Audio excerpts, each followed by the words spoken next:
The Nazarite.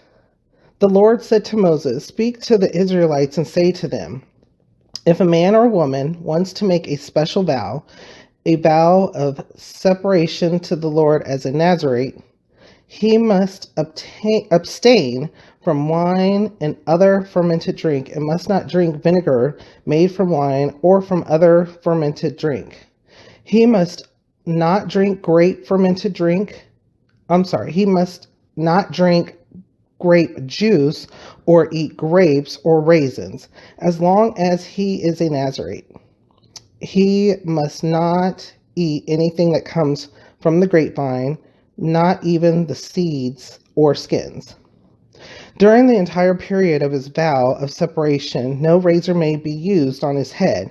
He must be holy until the period of his separation to the Lord is over.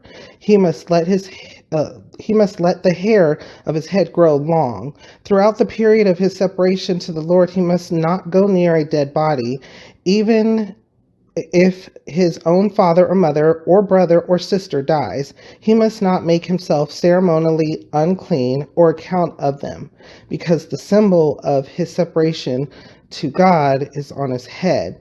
Throughout the period of his separation, he is consecrated to the Lord.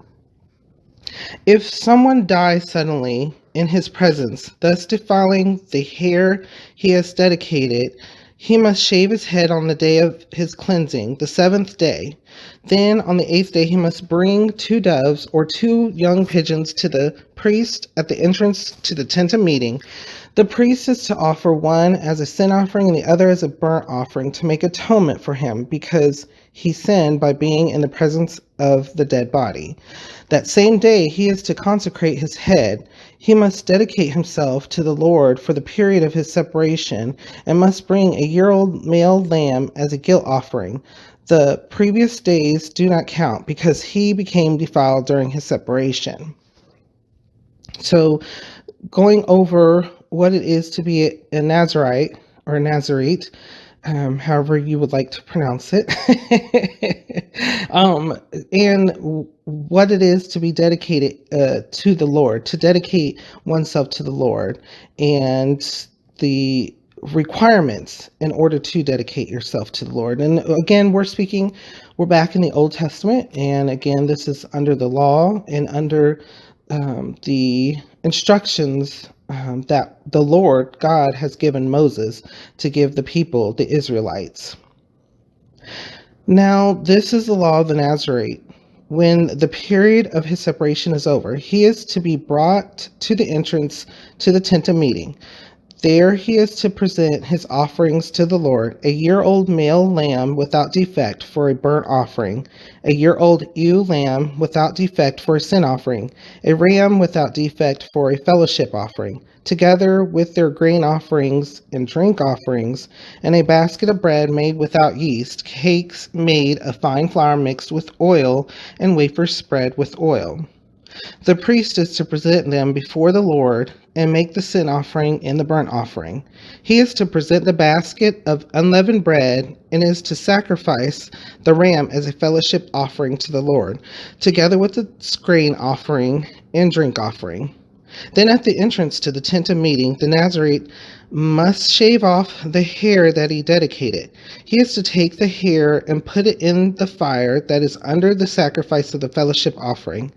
After the Nazarite has shaved off the hair of his dedication, the priest is to place in his hands a boiled shoulder of the ram and a cake and a wafer from the basket, both made without yeast.